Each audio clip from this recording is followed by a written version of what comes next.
And we're live. Welcome back, everyone. Onan here today. I hope everyone is doing well on this Saturday morning. I have a guest in the studio. I'm going to let him introduce himself, tell you a little bit about himself, and then I'll sort of tell you a little bit about the controversy over on Twitter that kind of led to this conversation. So why don't you go ahead and introduce yourself? All right, I'm Johan Ruiter. I've written articles for, amongst other sites, Catholic Family News. I'm a columnist. I've also been very active as a journalist and a philosopher. And I'm a traditional Catholic, but not of the fringe or sedevacantist variety. And I'm here to defend the early church teachings on sexuality. Very good. Okay.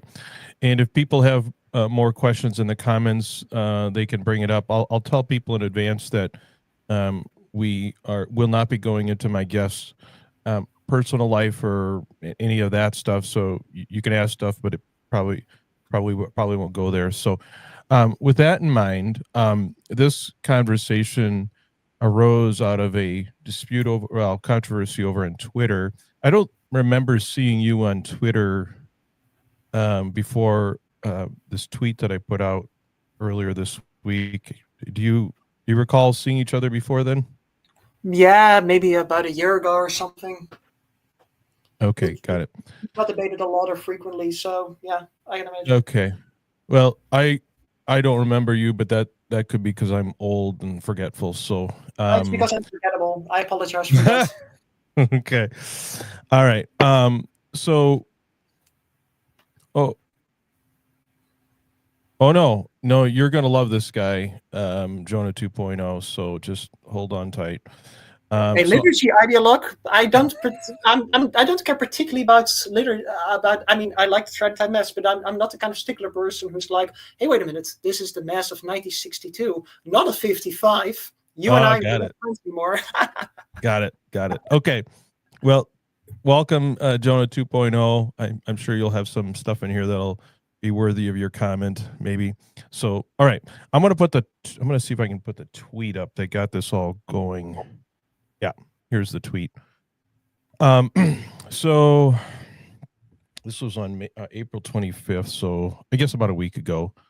Now, anyone that's followed my Twitter profile for a while knows that I'm prone to saying some somewhat provocative things, but this one caught people's attention.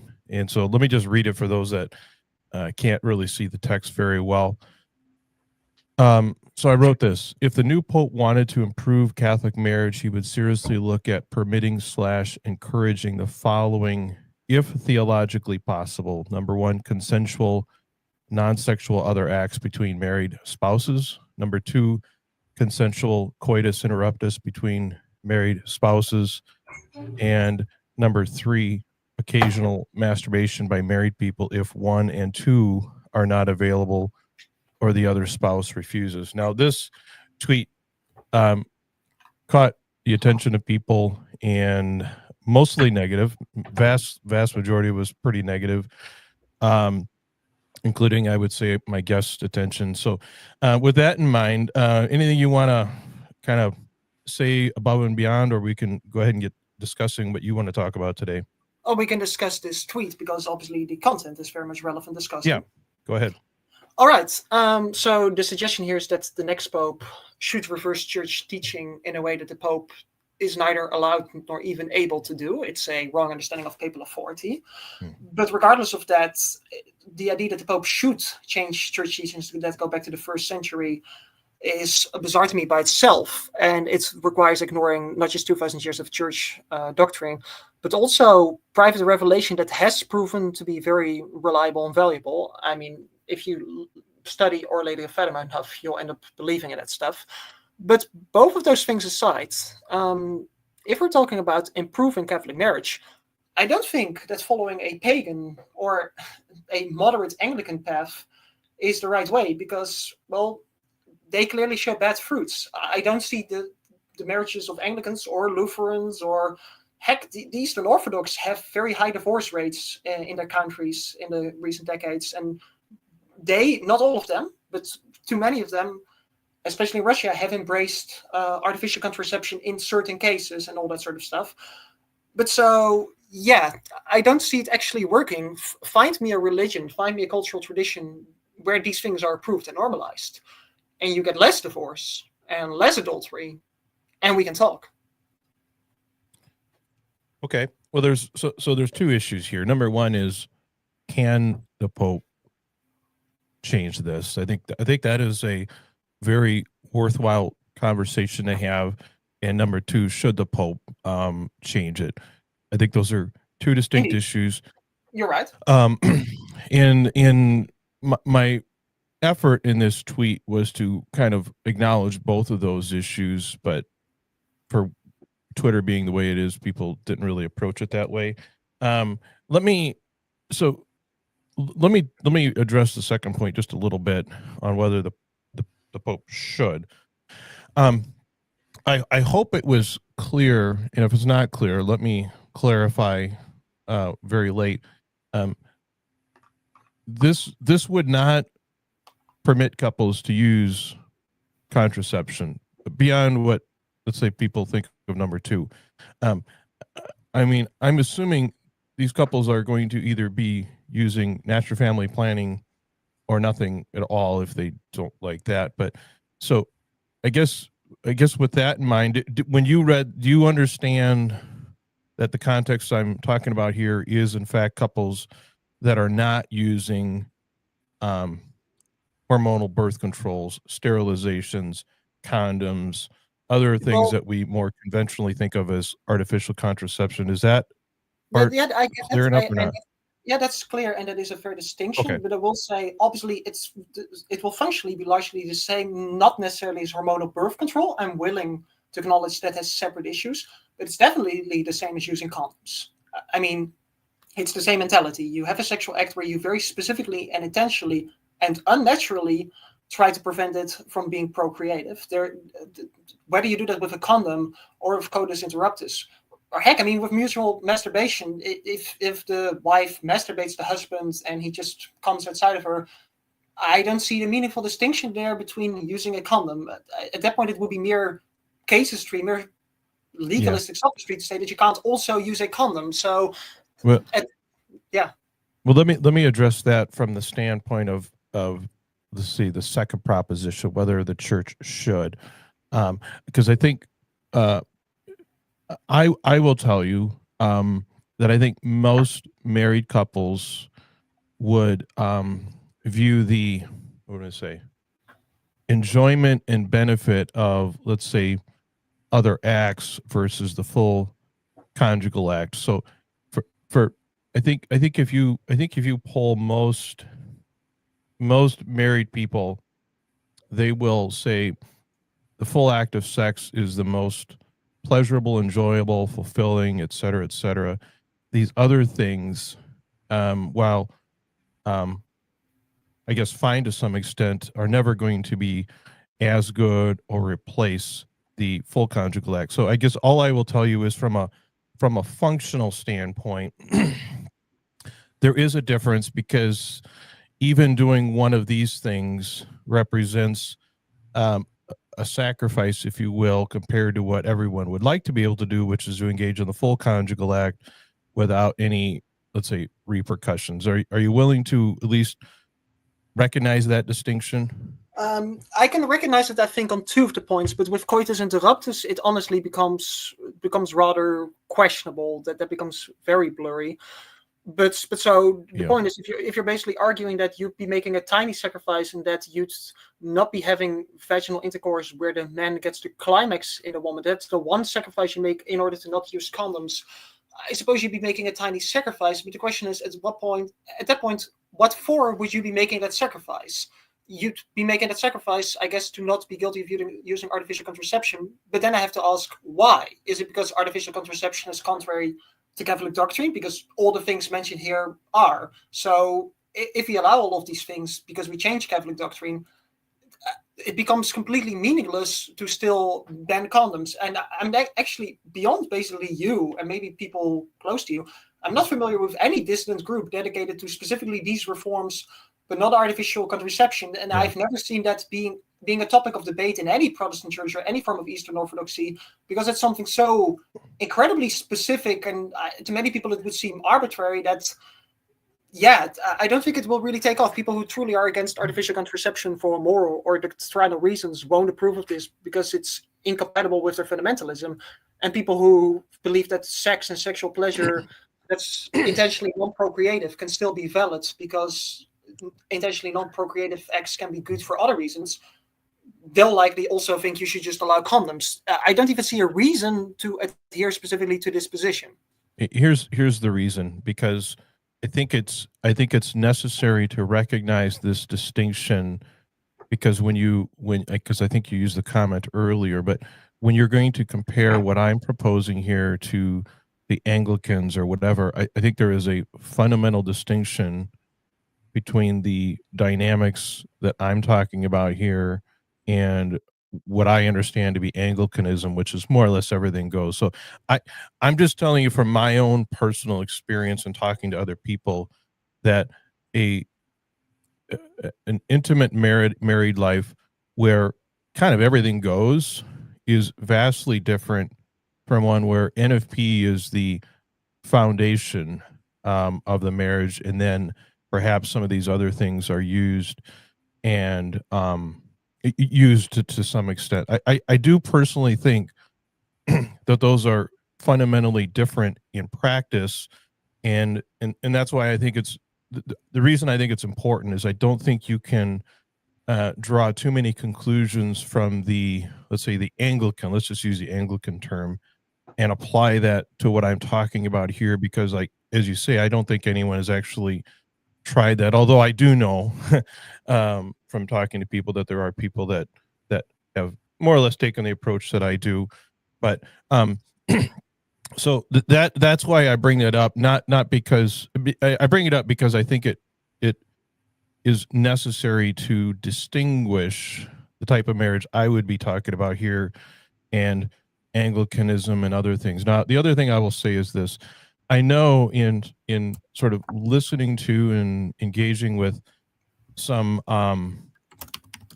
other denominations and stuff, there are some evangelicals who will permit, let's see, barrier methods and things like that, but not anything that is potentially abortifacient, such as the hormonal birth control, things that can allow conception to take place, but not implantation. Barrier, kind of by definition, prevents conception in the first place. And so there are, I would say, some, I know there are some more evangelical Protestant folks who will more or less use natural family planning, but then utilize, let's say, some sort of barrier method or coitus interruptus. I think the term they use is pull out and pray. So there is some variations among non-Catholics, I believe, on how they handle these things. And indeed, that's a distinction between allowing hormonal or barrier methods. I am indeed more familiar with that one. So what you describe here on a more anecdotal level, it's possible that there are some Catholic couples who are arbitrary or self-contradictory that way. I do have to say, from the many traditionalist, conservative, and otherwise, Catholic couples I know that do adhere to church teachings, I'm not familiar with any such a couple. And from all of the testimonies I've read online, I'm not familiar with it either. And from what I know, there's never even really been a study done into it, because it's never really been noteworthy enough to receive its own position within this debate. You basically are the first person to speak for these people, and so it does seem to be a somewhat limited and selective group, I have to say. So I'm willing to concede that maybe it exists, and on that level is relevant, but I would say it's relatively negligible.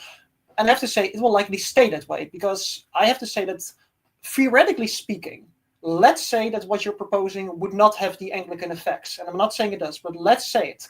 You could never really enforce it. It would never work on a larger level. I don't think you'll be able to convince a lot of people that it would actually work, that if the Catholic Church says we were wrong about all intentionally non-procreative sex acts being sinful, we were wrong about masturbation, we were wrong about oral sodomy, we were wrong about coitus interruptus, we can change your teachings on all of this, but still don't use condoms or the pill, nobody is going to listen to it. Those on the right are going to say that over this, basically, or if not say that, they're just going to recognize and resist, but they're going to ignore it. It's going to be ignored harder than things like fiducia supplicans by Pope Francis. And those on the left are just going to celebrate it as their vindication. But it's a position that you do make an interesting argument that there's some distinction there, but it would be very difficult to make a consistent philosophical argument against it. The main argument that it does contain somewhat of a sacrifice and that NFP as a basis is valuable, that is interesting, but you do rob NFP of most of its philosophical basis. Once you basically say intentionally non-procreative sexual acts, masturbatory acts are licit, well, I think pretty much every book, every article dedicated to defending NFP, it can now be put in the shredder. So you have to develop a completely new philosophical moral framework to justify it. And even then, you might get people to accept it in a new religion or in a evangelical group if the pastor says it, but it won't work within Catholicism. If the Pope were to do this, he forfeits the argument, I'm just upholding the apostle faith. It's just whatever I say goes. And once the Pope says that, it just becomes a thing of, well, the next Pope might say something else. So, yeah, and so I think what you're talking about there is sort of maybe a third issue with this. Well, with this issue is, number one being, can the Pope? Two, should the Pope number two being, would this actually help marriage if it were allowed? And then number three is, practically speaking, could the Pope or all the collection of cardinals change it or not, or bishops, I guess. I mean, I'm under no illusion that anything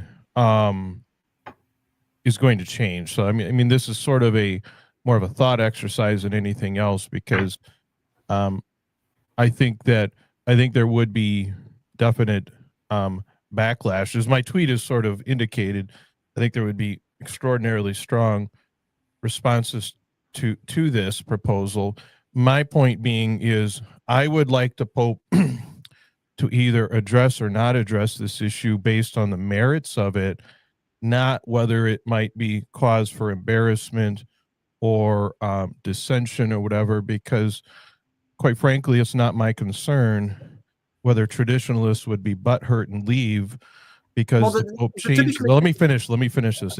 I don't care if people would be, alarmed by this and go somewhere else, if in fact the Pope had the authority to change this and there is any room for growth or change, because I think people can reasonably differ to what extent some of these teachings are in fact irrefutably dogma, if you will. I know that's not exactly the correct term, but on that level, as I understand, as a Catholic, the Church has always recognized that there are certain things that are what I would say untouchable, and other things where the Church can teach but isn't guaranteed to be free from error, and things can be changed later on. I think usury is probably the most common one. Maybe the death penalty is another, but I know people disagree about that. But so all I would ask is that we address this from the standpoint of the merits of it, and look at past teaching on the merits of it, and not how people will react to that and what kind of ramifications it might have for people's confidence in the institution. I think those are two different issues. Right, you're right. You separate two issues I brought up. So the issue is that the things you mentioned, reversing on that is the same as reversing on, say, condoms or the pill, in terms of how authoritative the Church teachings has been on that issue. Because for one thing, as the Church has always taught, whatever has been consistently morally condemned by the Church since the first century, wherever there was a full consensus of Church Fathers, wherever it's just ordinary magisterial teachings supported by all popes, those teachings are also infallible, even if they've not been declared ex cathedra as such, I should say, yet, between brackets, because they've not been sufficiently challenged. It's like with the document of John Paul II indicating that women can't be priests. That's not itself ex cathedra, but it affirms that is infallible, because that is just the universal, unchanging 2,000-year teachings of the Church. And the same clearly applies to all intentionally non-procreative, intentionally rendered sterile acts that are not unitive and open to life.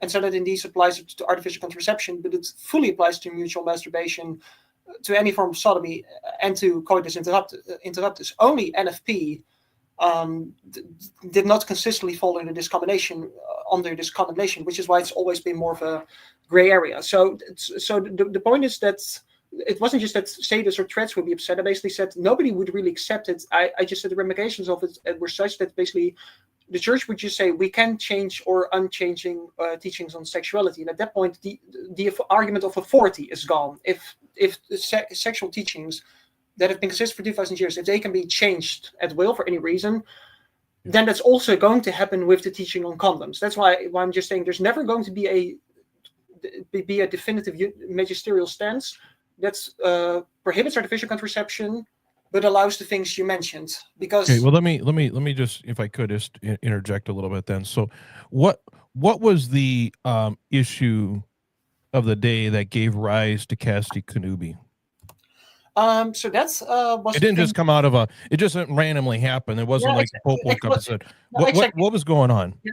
What was going on was that obviously Margaret Sanger had launched that stuff with artificial birth control, and then the Lambeth Conference had at first disapproved of that in 1920 still, and then in 1930 they allowed artificial birth control in certain cases, and Casti Connubii responded to that. Correct. So the Lambeth Conference was, I think, the Anglicans, right? They were kind of the first Christian church to essentially consider the possibility of changing the position on artificial contraception, and I believe at the time it would have been in a limited circumstances, but it was artificial contraception. I don't know if they got as specific as particular kinds of contraception. Do you know that?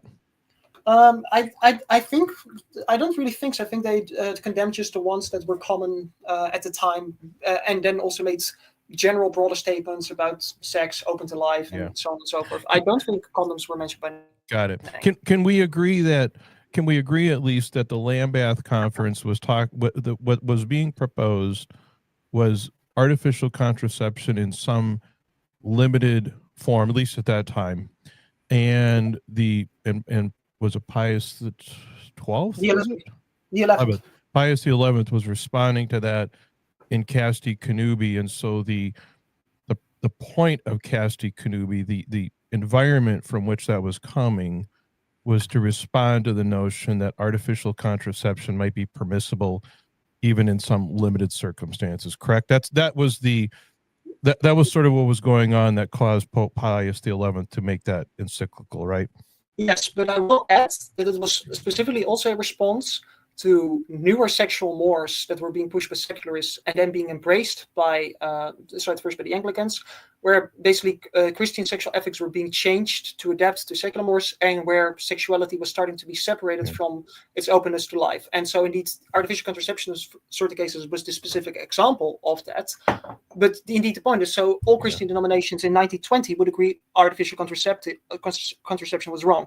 But they also would all agree that oral sex was wrong. They would all agree that mutual masturbation was wrong. And they all condemned coitus interruptus, because I do need to quickly affirm that those things, they all went together. Martin Luther, John Calvin, and John Wesley, who started the Methodists, all agreed that Onan's sin was just coitus interruptus, just that. So that wasn't even something that was ever disputed between Catholics and Protestants. Protestants, with sola scriptura, agreed that coitus interruptus was sinful, and in fact, coitus interruptus being sinful would also be the basis for condemning other forms of artificial contraception, because I should mention that Casti Connubii does mention Onan's sin as an argument against the contraceptive stuff being pushed. So if you mention coitus interruptus being prohibited by Scripture, if you mention that as an argument for Scripture condemning artificial contraception, obviously you're also affirming that coitus interruptus isn't allowed. But so what Pope Pius XI was doing was affirming the traditional interpretation of Scripture that everybody had, that condemns coitus interruptus, and thereby by implication other forms of contraception. And so the important thing is that before that, all these other things, they were equally not disputed. I should mention, obviously, that I think almost all states in the United States at the time had anti-sodomy laws that didn't just apply to gay people and lesbians or even unmarried heterosexuals. They applied to married straight couples. and it was prohibited in most states for married straight couples to have oral sex in any form. And the voters in the democratic United States, not in something like Franco with Spain, they kept those laws, they supported those laws. So in those days, this all went together. You couldn't have oral sex in marriage, you couldn't have coitus interruptus. All of it was sinful, and often it was illegal. You realize that in the United States, it used to be illegal to marry interracially too, correct? Yes, I obviously realized that. The difference being, one, that wasn't the case in all states. That there was never a federal law in that regard. That was a southern thing that certain northern states disliked, and certain northern states, the states that have been anti-segregation and abolitionist, had allowed interracial marriage since about the founding of the United States. Yeah. So interracial marriage, they were controversial because they were associated. Interracial marriage bans, were controversial because they were associated with white supremacism, segregation, and before that slavery. And so none of these were ever the norm, as in uncontested. There was always a significant part of the states that was first against slavery and that outlawed it from the beginning, then against the attempt to introduce segregation, and that did not go with that, and that always allowed interracial marriage. Whereas oral sex being forbidden, all right, that wasn't an issue of controversy, and also oral sex being forbidden, sodomy being forbidden. That also was a thing in other countries. Interracial marriage was specifically tied to racial politics in the United States, and I know that there have been some interracial marriage bans in colonies, but most European countries did not have that. Say a Frenchman could not marry a black woman he'd met somewhere in Africa. So the issue of interracial marriage was very particular to the United States. But so anti-sodomy laws, they were a lot more universal.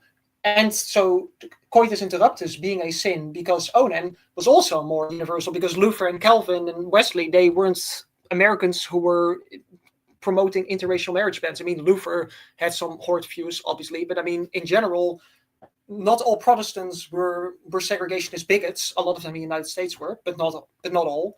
Well, some were, right? I mean, some were. Yeah, some were, but so everybody, the abolitionists and then the anti-segregationists and all that, they also agreed that oral sex was allowed, that coitus interruptus wasn't allowed. This just wasn't disputed. Specifically, a more liberal stance on the sexual ethics only started after World War I. Before that, before World War I, you could be the biggest Abraham Lincoln fan, or you could criticize Abraham Lincoln for being a racist. But you still would say, yeah, Onan was struck down by God because he practiced coitus interruptus. So obviously, mutual masturbation, wasting the seed, is a sin. That just wasn't disputed. Nobody practiced these mental gymnastics before the end of World War I. What does the church say about sex during menstruation? It's interesting you asked that.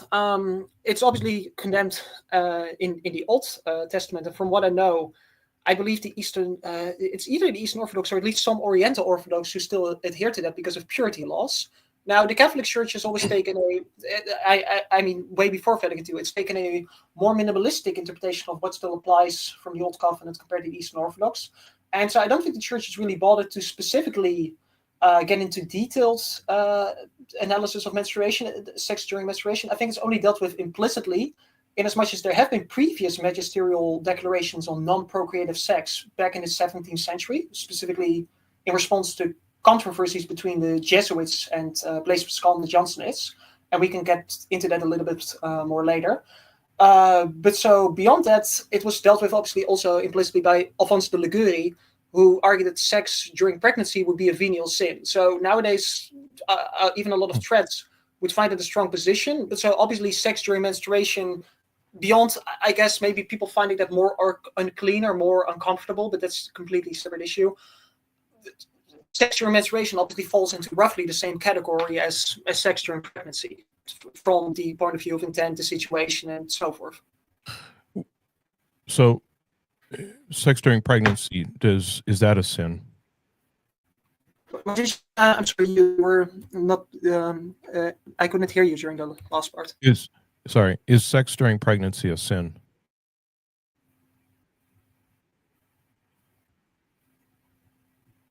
Did you hear that? I'm sorry, but I think you're lagging again. You asked, is sex during pregnancy? Yeah, is sex during pregnancy a sin?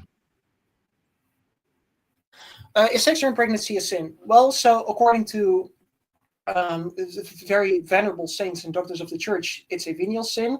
and it's implied to be by at least a limited number of magisterial declarations, but it's not been a big enough issue of contention for popes to clearly affirm that this is also an infallible and changing teaching. So I would say, according to general teaching, it's a venial sin, but it's not something asserted to such an extent that I can say for certain that this is a definitive teaching. So when it comes to sexual acts that due to nature cannot be procreative, whether those are sinful or not, that's in a sense a gray area in as much as there isn't a definitive tradition. And that's actually something that goes back to the Middle Ages and in a weird way even to the Essenes. The Essenes, for example, who obviously influenced the early Catholic Church, if people didn't want to pursue the celibate calling, but they wanted to get married, they first had to be medically examined to make sure that they wouldn't be sterile, because sterile people marrying and having sex, that was not done to them. And I know that during the Middle Ages, there were certain penitential booklets that listed sins. And they also listed having sex if you were sterile or sex if you were too old to get kids, but they didn't have real penances for it. So they were venial sins of such a variety that it was like, you shouldn't do this, but if you do, then, well, whatever. And Alphonsus de Liguori puts sex during pregnancy on roughly that level. So just having natural sex with it being due to nature that you can't procreate was generally treated as a venial sin. And as I told you earlier, before we started the first chat, teachings on venial sin, from what I know, aren't nearly as authoritative or definitive as on mortal sin. Okay, I'll get back to that in a second, but you raised something I wanted to follow up with you on. You said in the Middle Ages, it was normal for people to be tested if they were fertile before they could get married? For the Essenes who tested that, and it was during the Middle Ages that they were, at least in that tradition, just told basically sterile people, oh, you shouldn't do that, that's a sin. But at the same time, basically, that if you did do it, they didn't even have a penance for it. So it was a sin without a penance. That was the norm during the Middle Ages. How did they test whether they were fertile or not? I honestly have no idea how these things tested. I have little knowledge of medicine of antiquity. I mean, I know that they treated all kinds of ailments in the old days through bloodletting. Maybe their way of testing that people would be fertile were more scientifically sound, or maybe they were not. The methods they used to certain things, I'm obviously not going to vouch for. That the church would have had to rely on medicine that's largely outdated now. That's I don't think pregnancy tests in those days were as good either. So the Essene practice as such, they may have made some errors there, but then again, nowadays we still have doctors telling people your child will have Down, you should abort it, and then it's born and completely normal. So we haven't become infallible. How would a male saint have determined if they were fertile back in the Middle Ages? Yeah, I honestly don't have a clue. So I'm just bringing it up because it's historically interesting. I'm not going to defend that Essene practice. I'm not going to defend using the medical knowledge of those days. I honestly find it an interesting question, and I might ask Gok to investigate it for me later. Okay. All right. So second point is, it sounds to me, and I want you to correct me if you think I've got this wrong. It seems to me that there's gray area, there's been dispute even amongst doctors of the church in the past, whether, for example, sex during pregnancy is a sin, and also whether sex during menstruation is a sin. Do we agree that much? I'm not sure whether this was dissension between doctors of the church, because I know Alphonsus de Liguori, from what I know, he didn't dissent from Thomas Aquinas on this, but so I know that basically doctors of the church, because they regarded this as likely a venial sin, they did not care to make a really big issue out of it. It was interesting to the very scrupulous moral theologians and maybe to the Jansenists here and there, but so it wasn't considered. I'm not sure whether there was a dispute between saints, but it was saints being like, oh, it's a venial sin probably, so yeah, I guess you shouldn't do that. Anyway, to more important things. That's pretty much, I think, how it was treated. I'm not familiar really with people taking a stance that it would not be a sin at all, but yeah, beyond the more truly liberal theologians, because you already had those in those days. Well, but so, yes, yeah. Here's how I approach it, and this, maybe I'm a heretic for saying this, but it seems to me that there are certain aspects of this that have been more clearly defined by the church than others, and I think we talked a little bit about Casti Connubii, but I think we also agree that the issue that gave rise to Humanae Vitae was the question of whether the hormonal birth control pill. Yes. That was the Yeah. topic, at least, that gave rise to the Humani Vitae. So, I mean, from my perspective, based on Humani Vitae and Casti Connubii, to the extent that those are authoritative, I think pretty clearly sets forth the church's position on the hormonal birth control and stuff like that. And it seems to me that the church there's been gray area in the past and the present on things such as sex during pregnancy, sex during menstruation, things like that. People can and do reasonably disagree about whether those are morally illicit or not. My perspective is that some of these things, such as, let's say, other acts, are more in that gray area, because I have not found any kind of clear, let's say, encyclical or whatever devoted specifically to the topic of those things. And quite frankly, I don't even think there's a encyclical or something like that devoted strictly to the topic of masturbation. And I don't think coitus interruptus has received its own encyclical. I acknowledge that Casti Connubii referenced it more in passing in a footnote, but it certainly didn't do, Pope Pius XI didn't do an in-depth discussion of the Onan thing. So I think, from my perspective, that's why I distinguish contraception, at least from the standpoint of where the church stands on that, and some of these other matters that I think at least possibly might fall into that gray area, like sex during menstruation, sex during pregnancy, that if so, it would seem to me the Pope could in fact weigh in on those and more clearly define those, or change if necessary, without altering some previously previously firmly, clearly stated rule. That's where I come from. I'm not saying that's right, but that's how I look at it. Okay, so in response to that, I do see your point, but where I believe you could be making the mistake is so that it's, for example, this goes back to the Council of Nicaea. Often definitive magisterial declarations, so often the exercise of the more extraordinary magisterium as opposed to the more ordinary magisterium, that largely happens in response to specific challenges, as you pointed out. But so what's not the things that then aren't really raised as actively, that aren't challenged as actively, they can still be very dogmatically clear from the tradition. It's just they're commented less on because they're less disputed to begin with, and we can discuss a variety of examples for that later. But for example, so the interesting thing is that obviously purgatory. Hey, Johan, sorry, I don't mean to cut you off. My computer is going to die. I have to move to a different location and plug it in. So I don't want to interrupt your thought, but I don't want the stream to go dead. Okay, so sure. just hold your thought. Yeah. Take a pause. I'm going to reset, get a different mic set up, and then we'll resume in a couple of minutes here. Sorry, people.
Okay, can you hear me?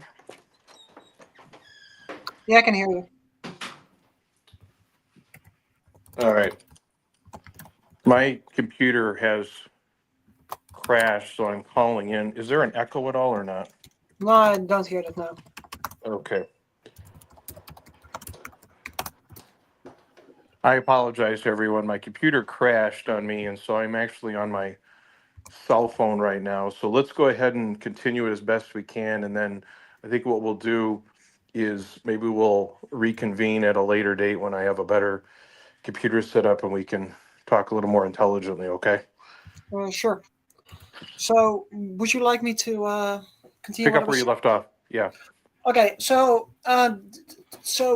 while I did get your point, where I think you kind of made the mistake is that so you had basically teachings that within the tradition, so to speak, were either a gray area or at least considered a non-important, non-authoritative areas. So within the tradition itself, and so when people dissented from them on occasion without them necessarily being very publicly challenged, popes did not care to respond to it either way. And so popes also could have different emphasis on the issue with kind of a glass half full or glass half empty approach, as they've done with NFP. However, so when it comes to the other acts you mentioned, the church's tradition on it has been a lot more consistent. It was consistently condemned as a mortal sin. It was done so very openly and very consistently.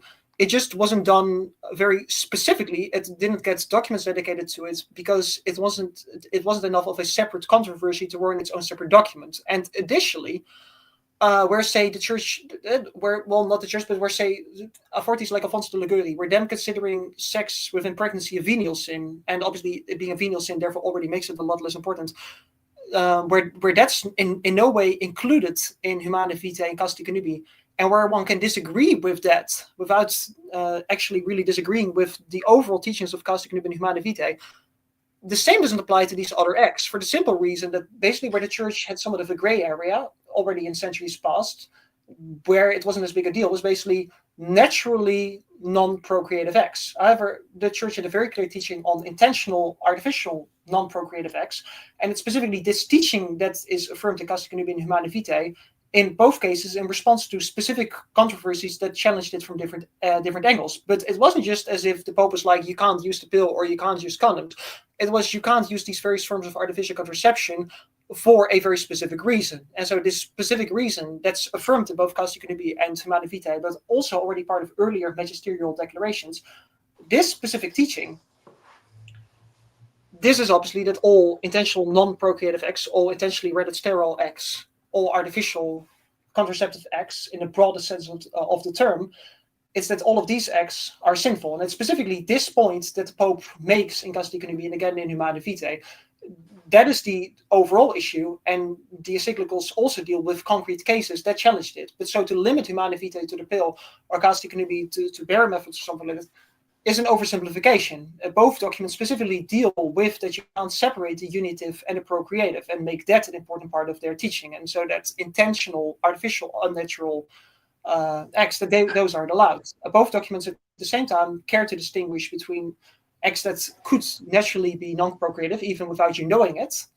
Pope Pius XI specifically deals with that in Casti Connubii, and those are the only acts that he tolerates. He mentions that, for example, at certain moments of time, and we're not even talking about the river method here, just about how you aren't always fertile during your cycles, how due to that or due to other physical infirmities, you could perhaps not always conceive, but that this would not make it the same as artificially contraceptive acts. Now, if you're being honest, if a document says you can't use barium methods, you can't do things that intentionally, unnaturally render the marital act non-procreative, but if the natural marital act happens to be non-procreative by nature, that's different. If that's said to you, if you're honest, you'll know in which of these two categories, mutual masturbation and oral sodomy and the other things, where they fall. How do you define the marital act? The marital act, fully speaking, obviously is sex. It's intercourse, but intercourse, right, like a meal. Meals also come with appetizers, but we all know what the meal is, and we all know what the appetizers are, and we know the same thing with the marital act. Okay. Well, does the church, so, but the church, as I understand it, when it's talking about the marital act, when it's talking about that, is specifically talking about intercourse, whether it involves, let's say, foreplay or not. Do you agree with that? Yes, it I mean, specifically you don't talks have to about. engage in foreplay. No, indeed, you don't have to. But so the church has made it very clear that intercourse is allowed, and that Yeah. foreplay acts would only be allowed, certain foreplay acts, in connection to that intercourse. This has also been reaffirmed in specific documents, and And also. What did you want to and say? yeah, and do you and I think I heard you say this, but do you agree with Humani Vitae, which recognizes the procreative and unitive components of the conjugal act, and that those must not be separated? Yes. Okay. How do you define the unitive aspect of the conjugal act? The unitive aspect, obviously, mainly is, at least primarily is, but I don't want to be reductive in my definition. But the first of all is body and body in the natural way. That's a big part of it. But such physical unity obviously goes together also with emotional and mental unity. But that's obviously not the main criterion, because you can be mentally united to someone or spiritually, or even being in a platonic relationship. Obviously, the unitive act of sex is that it involves physical unity. And I've searched for a clear definition of the unitive component of the conjugal act.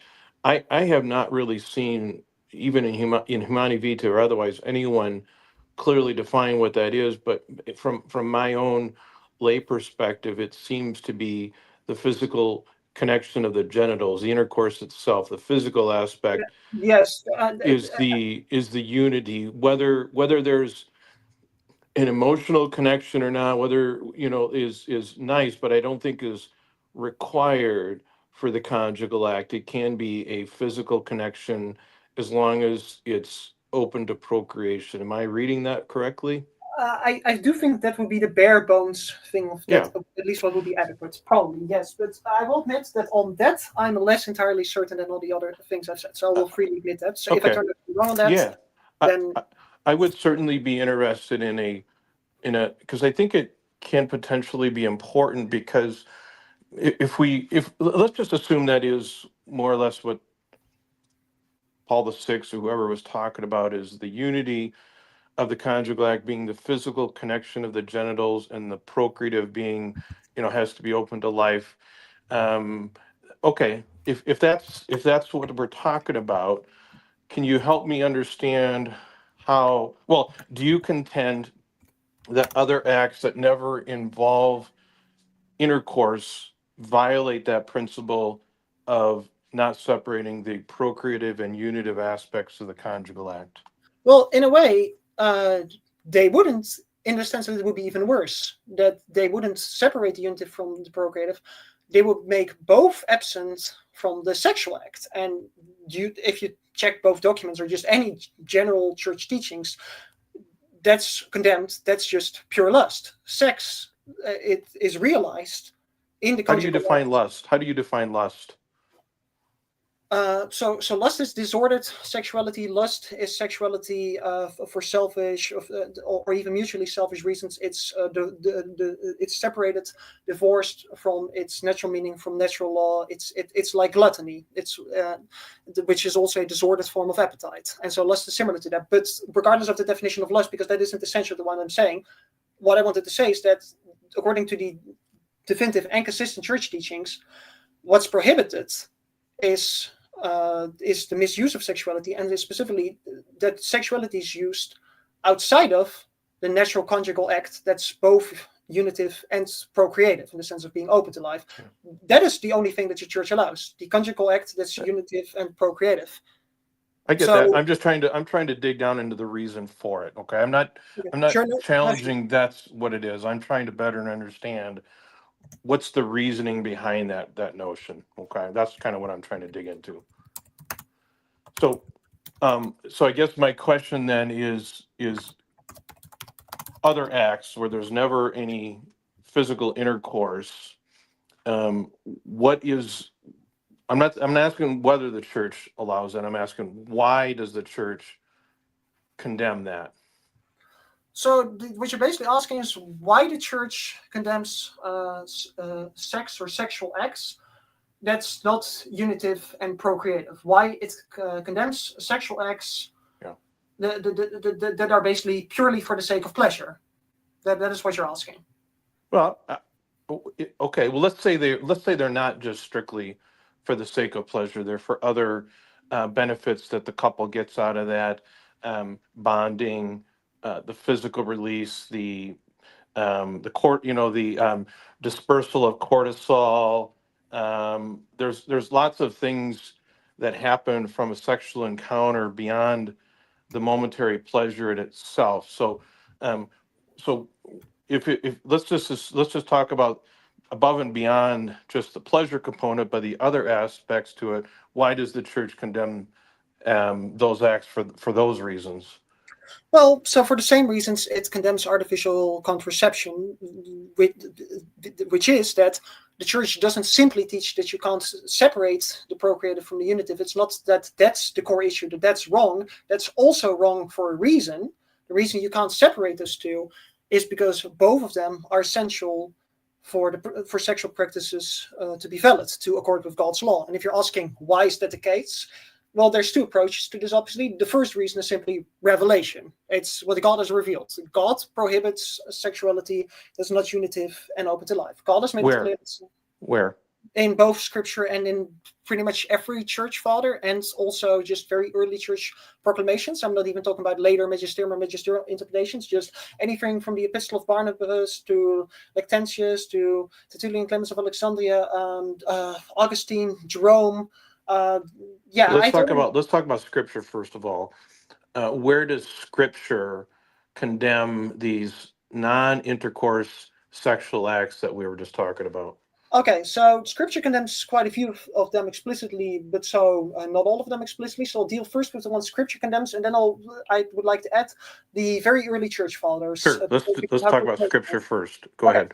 So Genesis, as interpreted by Christians, basically universally till at least 1920, or if not 1930, condemns coitus interruptus, starting with the sin of Onan, and so everybody agreed on that. So that's but that's not other acts that involved intercourse, correct? Okay, fine. Okay, so that's coitus interruptus. But so you mentioned the 3 examples. But so in that case, can we take coitus interruptus off your list as other acts? Only the other 2 things. I distinguish those. Yes, distinguish those. Okay, fine. So then I'll focus on those 2 on your list, and we'll put coitus interruptus aside now. Yes. For now, then I'll just say so that coitus interruptus was condemned by Scripture as interpreted by pretty much all Christians till less than 100 years ago. Okay, so with that said, so the other 2 acts. I will concede that in terms of the pure bare bones Old Testament, what it obviously condemns is men laying with men the way one lays with a woman, and whether it even explicitly condemns all homosexual acts. I'll even leave that aside. And so that's where we get into model territory. So beyond the Old Testament, you obviously had quite a bit of pseudegraphical literature, and you then had the Old Torah, which later got corrupted, and that's how you get good and bad things in the Mishnah and the Talmud. And the reason I'm bringing it up is because that's the context where we then get Jesus and the apostles. So I think that's first important to mention.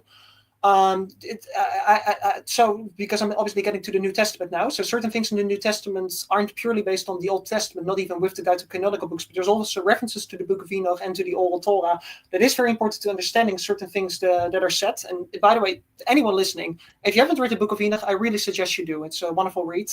And also the Book of Jubilees, and I can recommend other books too. So with that said, the Deuterocanonical Book of Tobias also clearly does condemn like both a marriage, but also just sex within marriage that are focused on lust or that are not properly chaste, not focused on God enough, not focused enough on procreation.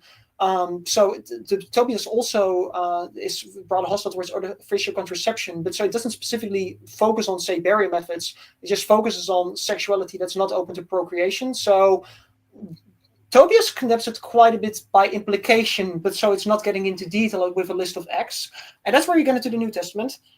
Jesus in the Sermon on the Mount does clearly prohibit masturbation, and we can argue whether that's only for singles, but that is what he does when he speaks in the context of that whole part on sexual sin, and first on divorce, but then on looking at a woman to lust after as adultery in the heart, and then connecting the eye to it. When he then gets to the right hand tending to sin, well, there are two Mishnah passages you should look up that provide clear context to that. But the idea of adultery with the heart or with all that, there was specifically also an expression of adultery with the hand that was used in the Oral Torah. And there was specifically also a euphemism about cutting off the hand that went below the belly. So adultery with the hand and then cutting off that hand, that's hyperlia. But the point is chastising the body to not commit adultery with the hand. That was a common expression that, well, was as clear to those people as what it meant to lay with a man. Just as that nowadays, if like somebody said like, I don't know, we did fun mouth stuff or something, I think most people would that, or we used the back door, we get what this means, right? And we have a different meaning for the word gay than people 200 years ago. Well, each culture has its euphemisms. And so specifically adultery with the eye or then with the hand, and then cutting off the hand to not be guilty of such sins, had a very clear meaning to people in Jesus' day. So he was condemning masturbation and threatening with hellfire over that.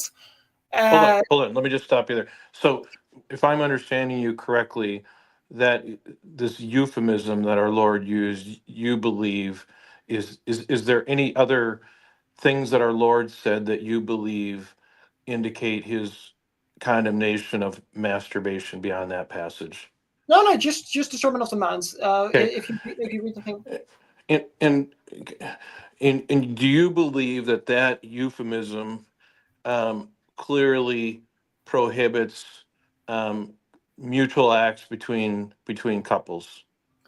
So, because you asked that, to me it clearly prohibits masturbation, but so whether it would only do so for singles or for married couples, I wouldn't feel sure saying that by itself either way. So if I'd lived in Jesus' time, I would have asked the apostles for more thoughts on that. But so having read the Old Testament and having listened to Jesus, and also following obviously things like the Book of Enoch that he quoted and all that, I would at least already know that coitus interruptus is not allowed, that masturbation at least isn't allowed as singles, but it might not be allowed in general.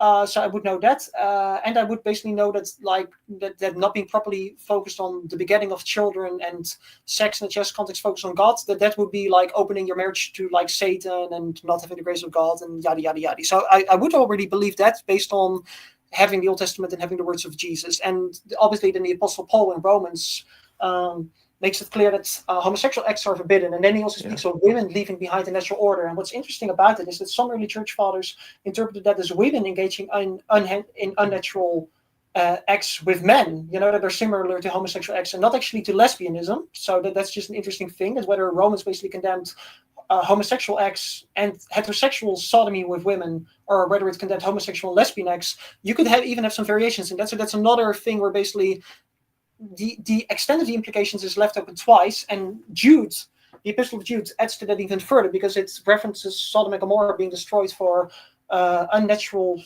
for fornication and unnatural sex, or unnatural vice, and all that. And there have been varying translations of that, but so it's not very explicitly on homosexuality, and that ties to the fact that, now I have to bring it up again, that there were 3 books that were kind of part of the Enochian literature: Enoch 2, the Testament of the 12 Patriarchs, and the Testament of Isaac, and I believe 2 of these have appeared sometimes in the Ethiopian Jewish canon, the Book of Enoch, although I'm not sure about Enoch 2, I know about Enoch 1, but so whatever. And I think the Testament of the 12 Patriarchs was occasionally cited by the Armenians, and so all of these documents were cited a lot in the early church, and also are sometimes referenced or at least hinted at in the New Testament. And so they do basically speak of like the unnatural lust of Sodom and the unnatural sex of Sodom. So Sodom and Gomorrah were being condemned for unnatural sexual acts. But so the extent of this, like what does it mean for straight people? What does it mean for marriage? So you basically still be in a gray area here where you can't really say like, oh, this is an open area where it can just go anything, but definitely clarification was needed. But so that's can I interrupt you one thing? I want to ask you just a follow up on Onan. So do you believe that God killed Onan because of coitus interruptus? Was that the reason God struck him down? I believe that was the final sin God struck him down for in that situation. I don't believe that if he'd otherwise been a virtuous man, and he was just really struggling with this area, because that might have been more complex. But if you mean the question of was it for the whole levirate marriage thing or for wasting the seed, it was for wasting the seed, and just a whole bunch of scriptural arguments show that, and that might quickly be useful for the reader. Levirate marriage is later described in the books of Moses, under the law of Moses. But so Onan lived before that. So he lived when it was basically still a tradition, but not a tradition laid down yet. So it was more the equivalent of violating common law that later will be put into written law, but is then still common law. And even when it was later put in written law, if you didn't follow Levirate marriage, you'd be publicly humiliated, not executed. But so why did God not kill Tamar as well? Who you mean didn't want to enter into a Levirate marriage, you mean? Well, it takes two to engage in coitus interruptus. Why didn't God strike Tamar down as well as Onan? Well, obviously, it doesn't necessarily take two. A man does control when he pulls out, obviously. But the thing is, if you want to derive from that the argument of his sin was not coitus interruptus by itself, but doing coitus interruptus of his own initiative, the problem with that is that's just not the way that it's described. And so you would have to be completely reading that into it. And it's even dubious, even according to modern notions of consent. You can't force an act on your partner, but in a way, coitus interruptus is a lack of an act. The idea that you need your wife's consent to not orgasm inside of her, well, according to liberal notions of autonomy, that's not the case at all. You can pull out whatever you want. And I'm not really familiar with there being a semi-liberal, semi-conservative Christian tradition that has ever argued something like this. So you would have to go for a very unique stance here and argue that basically under the Old Testament, coitus interruptus was allowed, but only if it was mutually consensual. And if it was not, that specifically was worthy of death. That gets very icky. So the description is he spilled his seed, then God killed him. And so that was plain enough that, well, we derived the euphemism, the term onanism from it. And that this was clear to, the writers of the Talmud, that his sin was raised to Jerome, to Epiphanius of Salamis. What do you want to say? If Tamar had consented to the pulling out, would God have killed her as well? Well, I'm not sure about it because, like I said, I do get the impression that it was the final straw. So it's the question, if you're the accomplice in a crime of another person who has 3 prior felonies, that person might get the death penalty and you might only get a reprimand. But additionally, I should note, obviously, that the role of women in those days was viewed as more passive. It's likely how she would view it herself. So in general, women could be condemned for things like adultery. But in many of these cases, for example, if a man performed sodomy on a woman, even in ancient times, you wouldn't really see the woman being put on trial, from what I know. So the idea that the man there having the dominant role is the responsible one, just as parents are responsible for their kids being properly have their seatbelts on, all that. Is that really true though? I mean, isn't in the Old Testament, wasn't it common for women to be punished for adultery more than that's men? what I said. Adultery, yes, for basically doing stuff without their husbands. But for when it came to doing stuff with their husbands, that becomes a lot more modern. It wasn't even like women were obligated to do unnatural things with their husbands, but the point was if they were kind of victims of it or whatever, they were viewed more as the victim. So, but would you agree that the story of Onan is notable because God actually killed him? At least that's what the Old Testament says, right? It's the fact that God struck this human down that is the only reason we're really paying attention to that passage. Is, I mean, it may not even have existed if Onan hadn't been killed, correct? It's interesting you bring it up. It could have still been mentioned because sins from people who weren't killed by God for it are also mentioned in quite a few cases. From a case of sleeping with a prostitute. I don't even know who this was in the time of Abraham, but he slept with a prostitute. Well, he thought she was a prostitute. Onan's dad. That was Onan's dad. He had sex with Tamar, thinking she was a prostitute. I didn't see anything happening to him. Yeah, exactly. But so that's my point. But so it is still mentioned. So I need to raise the question: why do certain things get punished this way, and why don't others? Well, Sodom and Gomorrah being destroyed, and the 3 cities around them, surrounding them, I should mention, because it was 35 cities, is also noticeable because it's not every Sodomite culture that got struck down. So basically, God killing people is noticeable because clearly every time he kills someone, he's not killing everyone who commits that sin. But so to therefore derive the argument that it can't have been that sin, it must have been something else, clearly wouldn't work because. In that case, for example, the couple that's basically killed in the New Testament in Acts for lying to the church and to God, where they give up only half of their property, not all. So yeah, they were guilty of lying to the church and by extent to God, and they're killed for it. But I'm pretty sure that not every person who's later done that was killed for it. And so there's kind of a long list. I don't think every culture that enslaved Israelites had to suffer 10 plagues. So in terms of God's direct punishments, it's the odd saying he works in mysterious ways. But it would not work as an argument to say that if God specifically punished a particular case of something, it must not have been because of this sin, because he doesn't kill every person for that sin. And in that case, lying to the church and to God wouldn't be a sin.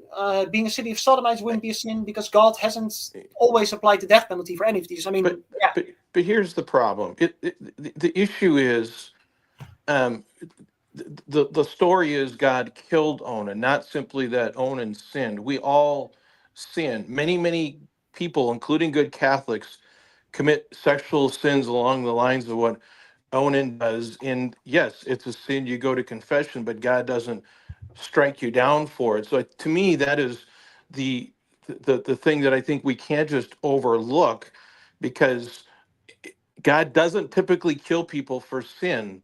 God wants us to repent. And I think you even said this was the final straw for God to strike Onan down. Can we agree that the situation Onan presented to God is distinguishable, whether it matters or not is a different matter, but is distinguishable from, let's say, a traditional married couple, faithful to each other, has welcomed children into the world, and for various reasons may engage mutually in coitus interruptus. Those are distinguishable situations, at least on some level. Would you agree with that? I would agree that the overall context is distinguishable, while the act is the same. Or basically the same thing that, like, murder too by someone who was generally a good person but was recently having a mental breakdown is different than murder too by someone who before that was already a serial killer and a selfish person. There's a whole bunch of things connected to it, and it's also why we sometimes apply the death penalty for murder and sometimes we don't. So I agree that as such, Onan is kind of like the killer who actually gets the death penalty. As opposed to the more tragic examples or manslaughter cases who don't. Yeah. I'm willing to concede that, but Onan's act in that instance was the act of onanism. That's how it's described. Okay. That's what he's punished for, but that's clearly not every person who engages in that act gets killed for that side of context. Yes, we agree on that. So yeah, the context can vary, but the act was the same. Yeah. Does Onan does the section of Onan get cited anywhere else in Scripture, like in the either later Old Testament or the New Testament? No, it gets cited a lot in the Talmud and by church fathers, and there was always consensus on it. But beyond that, I guess. But not Scripture. Okay, got it. Yeah. Jesus never mentioned Onan, as far as I know, correct? True. From what I know, as liberals will bring up, he never mentioned the condemnations of homosexuality, and I should add also not those of bestiality and necrophilia. I should add that Jesus also never mentioned the traditional laws against idolatry. So, indeed, Jesus mentions none of those things. It's interesting, I would have to check, but while some of the apostles do deal with idolatry and obviously with homosexual acts specifically, as opposed to Jesus, I wouldn't even know if they specifically deal again with necrophilia or with bestiality, and I think only implicitly with incest, which is also condemned under the laws of Moses. So okay, so you brought up these extreme examples, which I think are kind of a straw man. Bestiality, necrophilia. I mean, I don't know anyone that's even thought about doing that, much less done that. Those are very, very different in terms of whether they. Hold on, let me finish. Whether people don't do those things, right? I mean, there may be some slight morbid group of people, but those are. Jesus may not have had to address those because they almost never happen, as opposed to most people are married, most people have intimate sexual relationships, most people are going to confront these issues. Why didn't Jesus just say, don't climax outside of your wife's whatever? Why not just do that and make it clear? Well, so in response to that, because you ask it this way, so at least for now, in the liberal post-Christian in the United States, those two taboos still hold of necrophilia and bestiality. But I will mention, for example, that when they were normalizing gay marriage 10 years ago, they said that polygamy, that is a slippery slope, that was a straw man, and now polygamy is already on the way. And even taboos on incest, by the way, I should tell you, those aren't always strictly enforced. In my country, incest is technically legal if it's between consenting adults. It's in the Netherlands, it's in France, and it's in Belgium.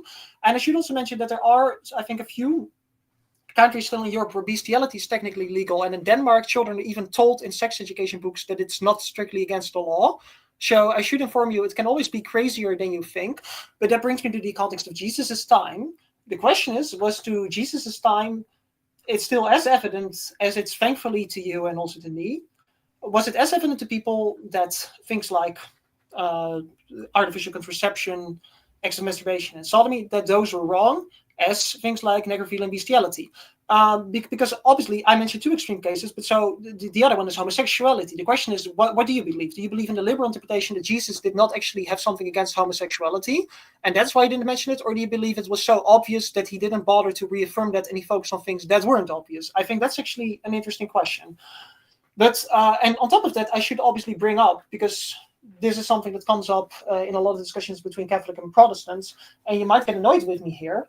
But so the interesting thing is that obviously, as the Gospel of John noted, not everything of Jesus is written down, and that's where it gets very important. Paul will sometimes quote him in Acts, having said something that none of the four Gospels say that he said, and that brings me to a very important point, that the apostles obviously reference things Jesus had said and done before part of that was even written down in the four Gospels.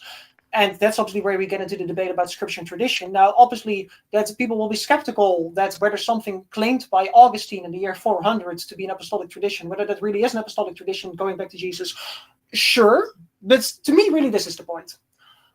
First of all, in the very conservative Jewish traditions, basically, that Jesus didn't challenge, that he was respectful towards, and that the apostles and John the Baptist basically connected with, and they made modifications to, but basically the parts of Jewish tradition that weren't being disputed.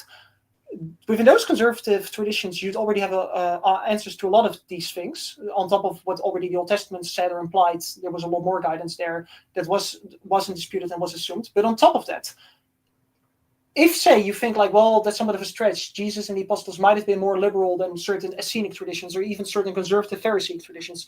If that were the case, or if it were the case that at least some early Christians thought that you could legitimately, as a Christian, wonder whether you had to follow anything like that or whether you couldn't treat this as more of a gray area, as a matter of conscience, because Jesus hadn't explicitly addressed it allegedly, because it wouldn't eventually be written down in one of the four Gospels. If that were the case, there would be at least have to be some evidence of that in the first two centuries of the church. And importantly, if there wasn't, if there was just pure silence, then at least the silence should have cut both ways. Instead, we have that the very early church, already in the first century, just condemns intentionally non-procreative acts and is very consistent in condemning these things. Jesus condemned masturbation, then the Epistle of Barnabas condemns oral sex, and so on the list goes. So coitus interruptus was already forbidden in the Old Testament. And so I should add, by the way, that something like, say, the Testament of Jacob, because I was mentioning pseudographical literature that was canon to some people and still canon to some Jews in Ethiopia. Something like the Testament of Jacob, and I believe the Testament of Isaac as well, they just mention those who waste their seed amongst those in hell together with the Sodomites. So that was a part of a fundamentalist tradition that wasn't even really challenged by... Can I ask you about that a little bit? So Sure. It seems to me that a lot of these, well, certainly Old Testament Jewish rules and in the early church fathers use the term spilling the seed, but I have not really seen any specific, which to me, spilling the seed seems like a uniquely male phenomenon, not a female phenomenon. Do we agree that much? If you mean that it could basically be a euphemism either for non-procreative sex involving a man or for masturbation by men, but that it could not refer to female masturbation or to lesbianism, yes. And I will also quickly mention that lesbian acts are sometimes condemned, but they're given far less attention, and female masturbation even less so. Not because they were ever approved or even necessarily thought of as neutral, but, well, patriarchal assumptions and all that. It's kind of like the joke about that one queen of the UK, I think the one Victoria in the 19th century, where they had to explain to her that there weren't just male homosexuals, but lesbians existed. And that was a very awkward thing to explain to the queen, that such a thing could even exist. Okay. But and so, yeah, so lesbianism is mentioned on occasion, and female masturbation even less so. So, yeah, so I agree that spilling the seed is largely a euphemism for either, male contraceptive acts or male sodomy, whatever, or male masturbation. Yes, we agree on right. that. So, I guess I track with you completely on the early historical documents and fathers, et cetera, that talk about spilling the seed. But it seems to me there's almost no treatment of why, let's say, a female orgasm occurring outside sex would be wrong. I'm not aware of any church father or anyone that specifically addressed that issue. It typically is within the context of this spilling the seed language. Is that more or less accurate? There are certain early church fathers that deal with lesbianism and that don't deal with spilling the seeds, also rather early. And I should note, obviously, that prejudices against lesbianism also existed in surrounding cultures, but that similarly, lesbianism was basically just people cared less about it than about male stuff. So they... Why? Well, because while it's basically, you obviously have the distinction to say you can be against drugs and against spreading drugs, but sane people will be against spreading heroin more than against marijuana. And why people ever then make marijuana the primary focus, well, that's how you get something silly like reefer madness. But I think we can agree that certain crimes will have more harmful societal effects, and as such, people will be more actively focused on condemning those. So do you think that the male act of spilling his seed outside sex is more harmful or more egregious in God's eyes than the female doing it herself? It was, especially, at least at the time, it was more socially harmful. Male sexual weakness, basically, or lack of discipline, or just anything, basically men just starting to be driven by lust, was considered more harmful than women fulfilling lust in a way that did not involve anything phallic. Why? For pretty I think you're right. I mean, I think they treated them differently, but the church doesn't treat them differently, right? The church, as I understand it, doesn't think that female masturbation is less sinful than male masturbation. Is that right? The funny thing is, I don't think the church does, but I will say, so while the church has a general disapproval of it, of both, and so, like I said, such a general approval already existed even in certain surrounding cultures, and it also existed in Second Temple Judaism. So there was a general given that both were prohibited, but indeed one was far more actively condemned, and the other one was just kind of less cared about. And so the church has indeed followed that tradition of condemning both. But indeed, if you're arguing that the church nowadays focuses less strongly exclusively on male stuff and speaks in more general terms than was sometimes done in those days, so that the church is less phallic focused in its rhetoric, if that's the point you want to make, that's can definitely be argued to some extent. And so that the rhetoric in the early church was more male centered and more phallic in a lot of cases, but not all. And that the same was true for Second Temple Judaism. So I will concede that. But so you can get a clear picture from all of the context, from both Second Temple Judaism and even, by the way, I should mention Ethiopian Judaism, and then from early Christianity, that it didn't mean that like lesbianism or female masturbation, that they were either acceptable or even neutral, but so they were indeed crimes that people thought were less common. The idea was kind of like they either happen rarely or they don't happen at all. And if they were to be happening, well, it would cause less problems, but basically, and it would be more clandestine. Those are all factors that play a part, like how common is the sin, or how common is it believed to be, and how clandestine or how publicly is it happening, what rhetoric exists around it. So those all play factors. But so I can say very clearly that there was nobody like in the early church, or I think it's like that Judaism, that was like, oh, female masturbation, that's okay. And I should in fact say that you can even see a parallel here with other religions, just a completely different context. Taoism also focuses on how masturbation can drain your qi, your spiritual energy, and all that. Even though it's this in touch Eastern religion that people might think is this hippie thing, it's not in those areas. But male masturbation is basically believed to like waste your qi for like 6 months, and then female masturbation like 6 weeks or something. So you have a thing. And by the way, I will say that in as much as this would not go against church doctrine, because I clearly affirm the church doctrine that both male and female masturbation would not be allowed, and that lesbianism would not be allowed. But I could see where I myself, at least on a personal level, find female masturbation, as long as it doesn't involve at least penetration with objects, so to say, but just, touching yourself. A woman touching herself to me is less distasteful than a man touching himself. And I can imagine a lot of other people feeling this way. Certain sins are more distasteful than other sins. Why?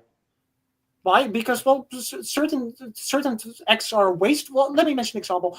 What's clearly gluttonous is you want to enjoy chocolate, you want to enjoy a lot of it, but you don't want to gain too many calories. So you have a lot of it in your mouth, you let it melt nicely in your mouth, and then you spit it out again in the sink. I've tried this metaphor with liberal people, with people who were just raised with liberal views on sexuality, and they immediately somehow find that gross and wasteful, just spitting it out in the sink. But now imagine, instead swallowing it, then making sure you throw up like a bulimic person. I think we can both agree that both of these are gluttonous acts, but the one is significantly more distasteful than the other one. The one with the throwing up is more distasteful than the one where you merely spit it out again. But they're both clear forms of gluttony, where there's not even any pretend anymore that you're really eating or receiving nutrition. You're purely enjoying sensation in your mouth and then spitting it out again, wasting it. And so a lot of people, if you ask any random liberal person about that, you'll probably see them react uncomfortably to the idea of letting food melt in your mouth and then spitting it out, which raises the question, why? Are those natural instincts? Is it natural law telling us that this is somehow wrong? But so I think it works as an allegory for why you could find, non-object-based female masturbation at least less distasteful than male masturbation. Do we agree that a lot of the early Christian ideas about sex and things like that came from the Jewish tradition, since a lot of them were Jewish? Yeah, I think we can agree that was a primary source, and that on certain issues, so it was that through the lens of Jesus and the apostles. Yes. And kind of getting back to the issue I mentioned earlier about sex during menstruation, you agree that is very much has roots in the Jewish culture, and in fact, modern day conservative Jews, as I understand it, still abide by that. No sex during menstruation, I believe 7 days after that. That's a very much a significant component of historical Jewish practice when it comes to sexual relations, correct? Yes, but I have to make one quick qualification there, which is that that was one of the few things that can be very explicitly tied to broader purity laws related to other forms of menstruation and childbirth. So, so it would raise the question: if you were to say we inherited that too, because I should quickly mention the Council of Jerusalem makes it clear that at least most sexual ethics as were under the Old Testament still apply, except for in the sense that Jesus may have made them more strict. But so stuff against adultery and obviously all of the stuff against men laying with another man, necrophilia, bestiality, all of that still applied. But then with the added component of divorce and marrying another is also adultery, yada yada. Okay, so if that's clear. At the same time, it's clear you are now allowed to eat pork and you no longer have to get circumcised. That left the gray area. That left us a very explicit gray area. What is it with all of these purity things? And so I should mention that this became a disagreement between the Latiners and the Easterners even before the Great Schism, where basically Pope Gregory the Great said menstruating women can just go to church. In fact, they should seek Christ's comfort. And where the East, they were like, no, they're ritually unclean. Stay out of churches. This was even one thing that the Eastern Orthodox enjoyed attacking Latins over around the time of the Great Schism. So indeed, if we were to still say, pregnant women, or women who have recently given birth, women who are like in those weeks of impurity, they can't go to church, or if they're menstruating, then yes, logically, you can't have sex with a woman when she's menstruating either. If you say this no longer applies, that's the one sexual law of the Old Covenant that's clearly becomes very questionable. And I should add, it was one of the few explicit sexual laws from the Old Covenant where there wasn't a big penalty attached. I mean, we know what the penalty for laying with a man the way one lays with women is, and the same for doing stuff with animals and all that. That was condemned with death. But the funny thing was that there was no story of anyone being struck down, nor was there an instruction of stoning people or anything for having sex during menstruation. It was more. But isn't there language that says they shall be cut off?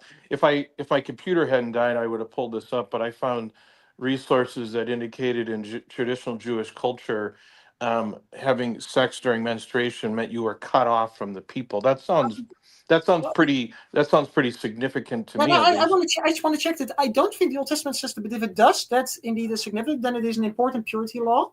So I want to check whether the Old Testament says that, and if not, if it's more of a later Jewish thing. The question obviously is it Second Temple Judaism or Rabbinic Judaism? Because all interpretations of the Torah, whether written or oral Torah, that are basically specifically Rabbinic Judaism, are obviously completely irrelevant to Christianity. So to speak, interpretations of the Old Testament, but so also deuterocanonical books of Enoch and oral Torah things, basically up till say the year 30 or even the year 50 or 70, because you have people like Gamaliel who had secretly become Christian, but who also still influence on the Sanhedrin. Those traditions can be very relevant understanding Jesus and the apostles and so on. But if there's clearly later novelties or inventions that only started after the destruction of the Second Temple with the Council of Yami and all that, that's obviously completely meaningless to understanding Jesus, the apostles, and the early church fathers. So I would have to check whether there was a very strict application of sex with a woman when she was menstruating under Second Temple Judaism, and what the penalty would have been for violating that. But so even if Second Temple Judaism would have made that a very important purity law thing, so the thing is that the really important thing to understanding the early church, what really helps is to understand that, and so I've discovered this by reading the Book of Enoch, but also by reading the Mishnah and even reading significant parts of the Talmud.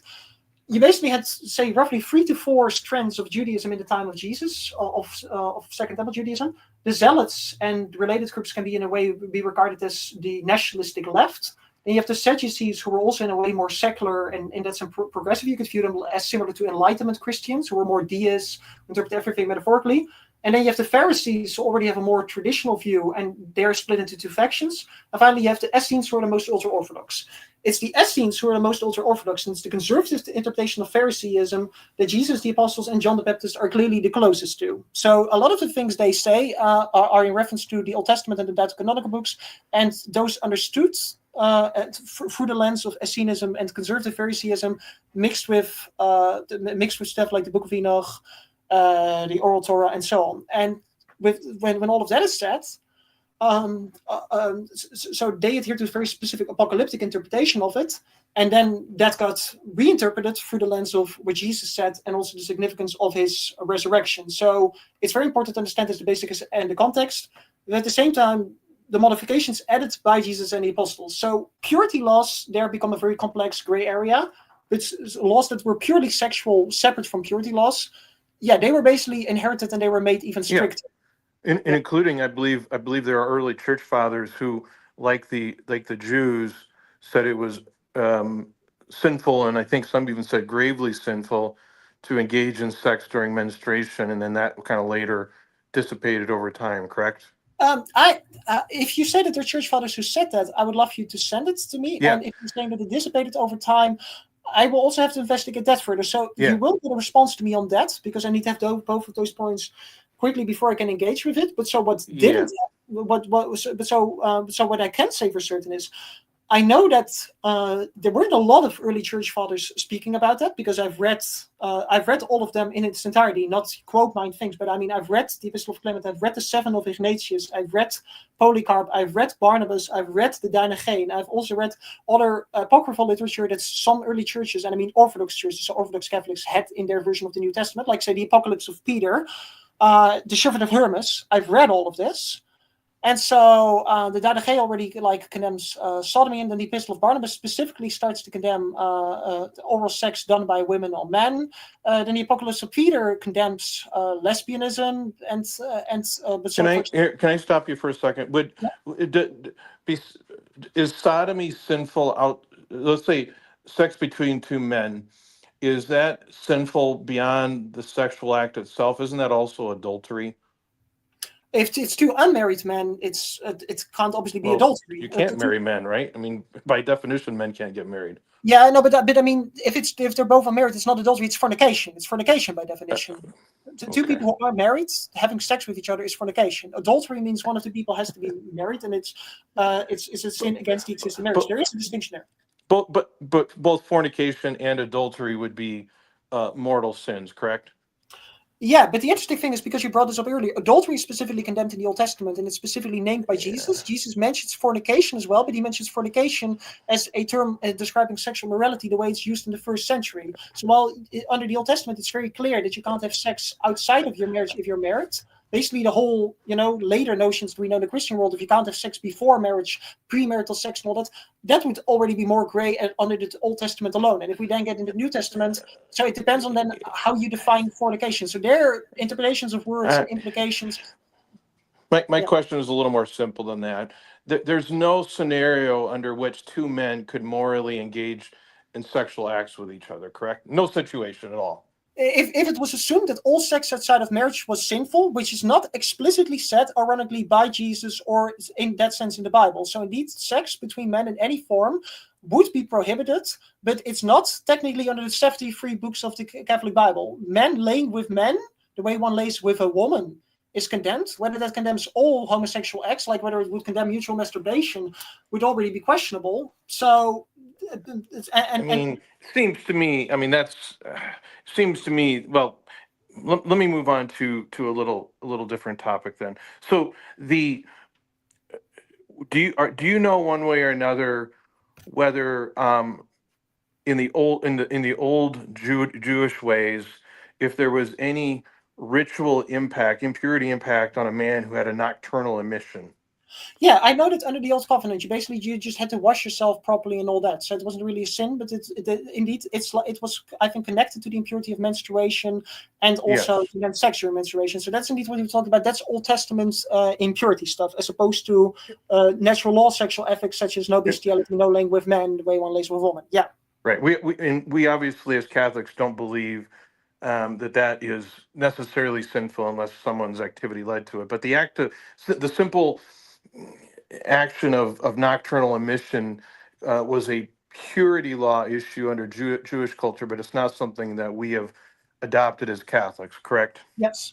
So it seems to me that at least there's an element of the spilling of the seed, the man's seed, having some impact, some significance on purity rules under Jewish culture, right?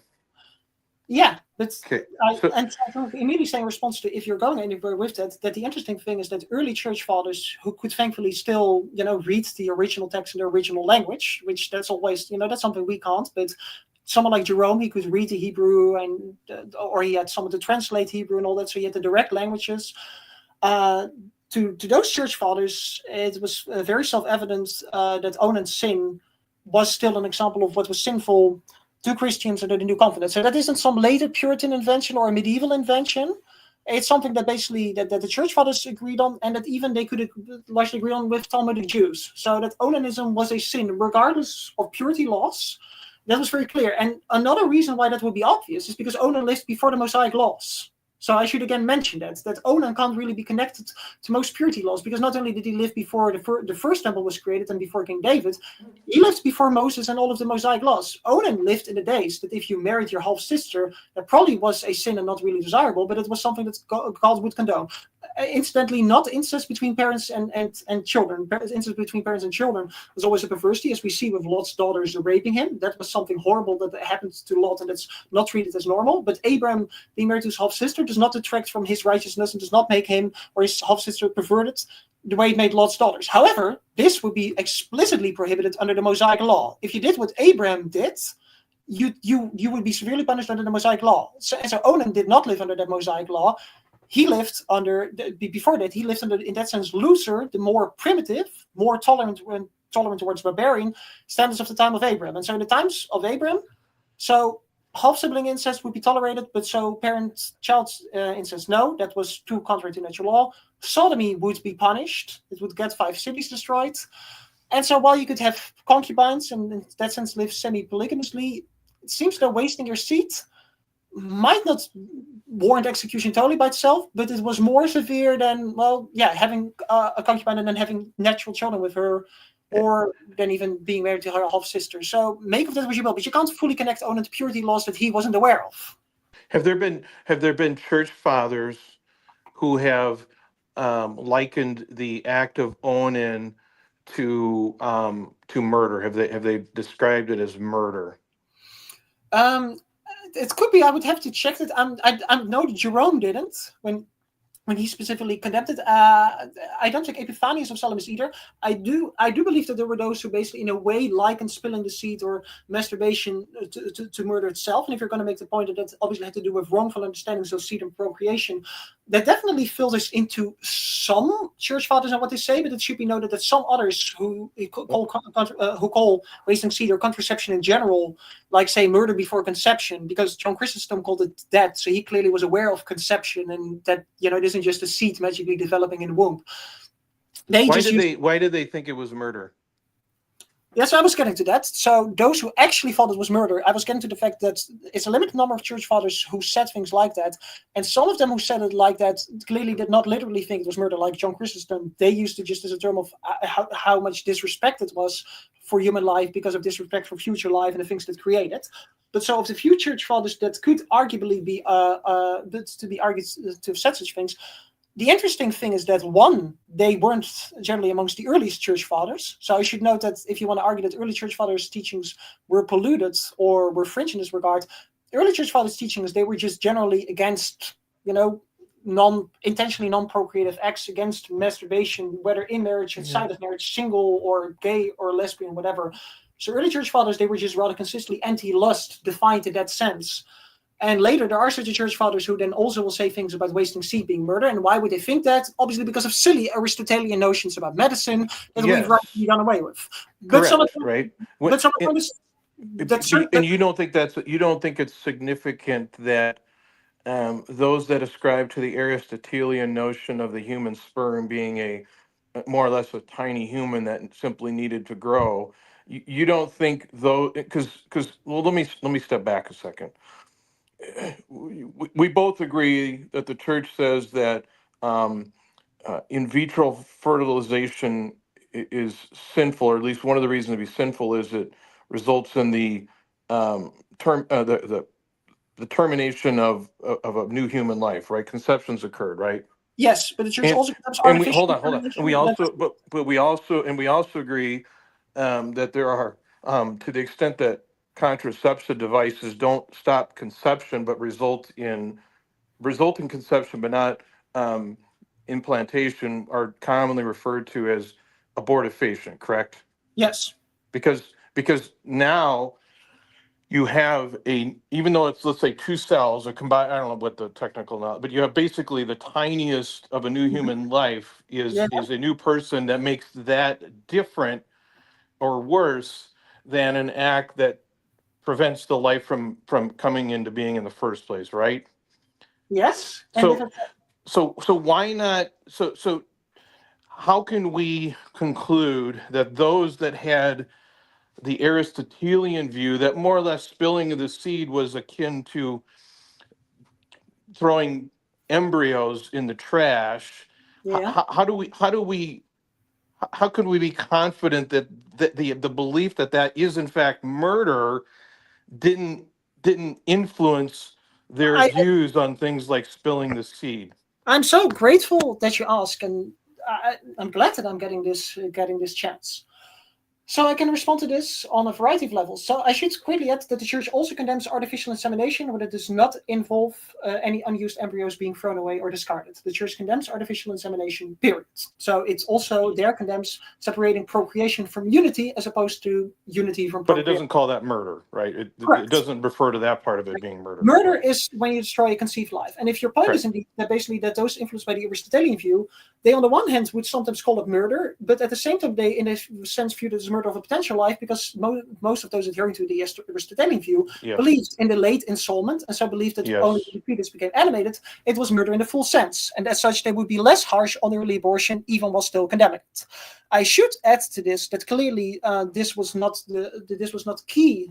This was not like the only factor in their view on. I didn't say it was only, but I mean, it seems to me if someone believes that it's murder, how can that not influence their decision Exactly. making? So let me respond now. So my point is that obviously they would not view female masturbation or lesbianism as murder, but in as much as they talked about it, they were always still critical of it. It was never like, well, that's allowed, that's tolerated. Well, I think that's debate. I think it's debatable whether they were as critical of that as they were of spilling the seed. It's debatable whether they were as critical of it, not that they were critical of it. That's really so. If you can find me a church father that was neutral even on female masturbation or on lesbianism, I'll be impressed. But with all this hold on. You can't compare lesbianism between two people that aren't married in an individual act or an act between two people that are married. I mean, those are clearly morally distinguishable. So just female masturbation. If you can find me a church father that did not care, that thought that was neutral. They didn't talk about it at all. I mean, are you aware of any that condemned it?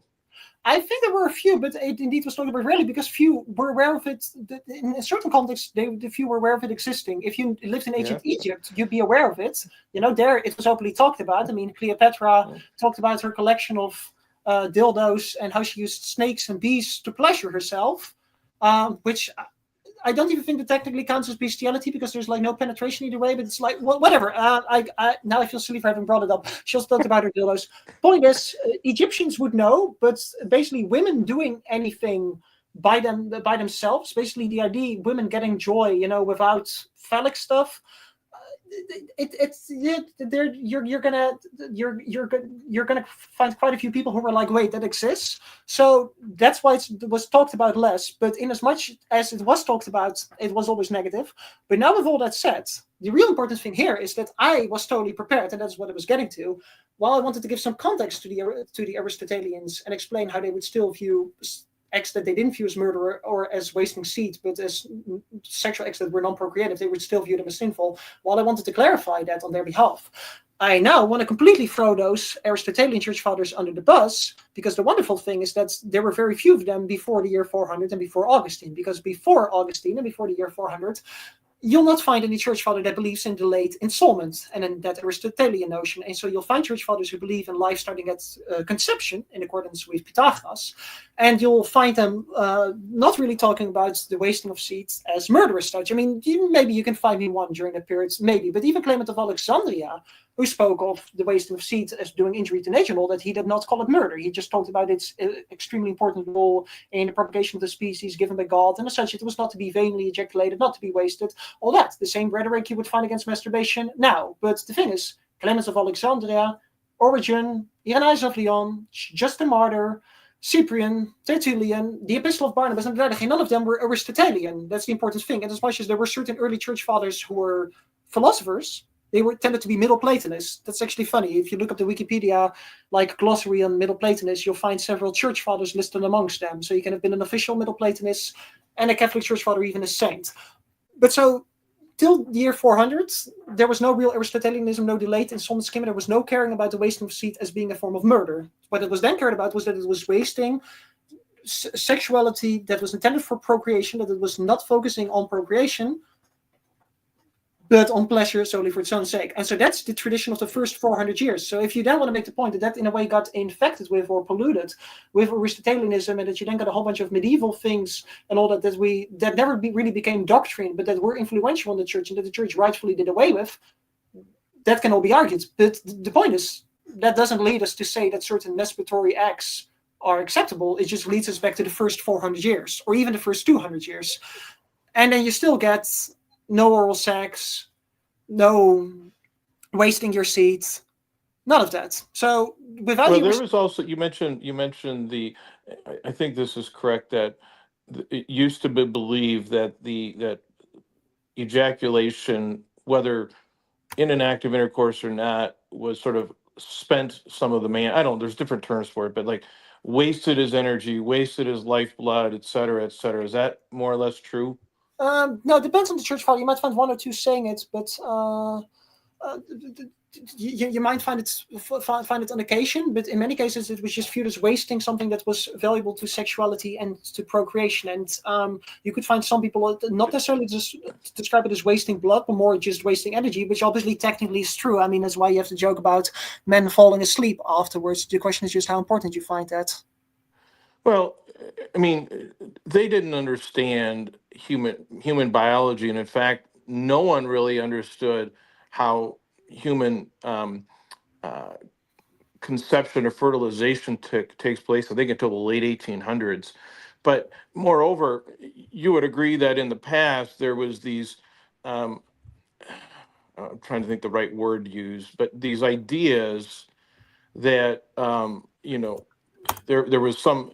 There could be physical harms caused by masturbation. I think some said you could go blind and other maladies. I think there was a famous, I can't remember the name of it, pamphlet that was out in the 14 or 1500s that attributed all these horrible maladies to the act of masturbation because they had this what we now know is untrue, this idea that the act of ejaculating sort of wasted this energy or could be actually harmful. And we know that's not true because the human sexual organs replenish themselves almost immediately. I think 3 days for max capacity. But any man who masturbates, most men, healthy men, are more than capable of engaging in the sexual act within I don't know, 30 minutes to an hour, maybe a little longer for some men, but they did not have an accurate understanding of human biology, right? And that's not their fault, but it's the Sorry, truth of it. if you'll let me respond to that, I'm familiar with these stories, at least from, like, say, the Victorian period, and also I think earlier from Yeah. the early modern period. These were indeed notions, but so you find this a lot less in the early church fathers. But I'm willing to get to these quotes and to just look at it, whether they even apply it or not. I mean, we can look at that. Whether these quotes that are often cited by conservative Catholic sites from the very early church, whether they in any way hint at the late installment and the Aristotelian stuff, even though they weren't Aristotelians, or whether they hint at the idea that this would somehow involve that this would involve, like, real harm to the body. But so there are different quotes on the different subjects. But so if we start with the letter of Barnabas that dealt with the other issues, that specifically said, and so this is from, like, the 70s, from the real early church. Multiple apostles were still alive when this was written. Moreover, he, Moses, has rightly detested the weasel, for he means, thou shalt not be like to those whom we hear of, as committing wickedness with the mouth, with the body, through uncleanliness. Nor shalt thou be joined to those impure women who commit iniquity with the mouth, with the body, through uncleanliness. So, yeah, that's the oral thing here. This is not concerned with wasting seed or murder at all. Then Clement of Alexandria, because of its divine institution for the propagation of man, the seed is not to be vainly ejaculated, nor is it to be damaged, nor is it to be wasted. And then he says to have coitus other than to procreate children is to do injury to nature. Nothing here suggests injury to your own body or that it would be some kind of murder. It's just a violation of the natural order. Hippolytus of Rome criticized women who were liberal according to more lax morals. So he said, whence women reputed believers began to resort to drugs for producing sterility. And then he also describes how at least I think some of them started to commit abortion as well. But so he goes on account of their not wish to have a child either by slave or by any paltry fellow for the sake of their family and excessive wealth, behold into how great in piety that lawless one has proceeded by inculcating adultery and murder at the same time. Now, so the murder part is here of the abortion part. You can argue here that the contraceptives here are only that are viewed as connected to adultery, but that they might be allowed within marriage. So then we can handwave Hippolytus of Rome if you want. Here it's connected to a sinful context. But so then you get Minucius Felix. There are some women who, by drinking medical preparations, extinguish the source of the future men in their very bowels. So that's another one. But specifically, Epiphanius of Salamis is the one I find very interesting. He speaks of Egyptian heretics, and he says they exercise genital acts, yet prevent the conceiving of children, not in order to produce offspring, but to satisfy lust. Are they eager for corruption?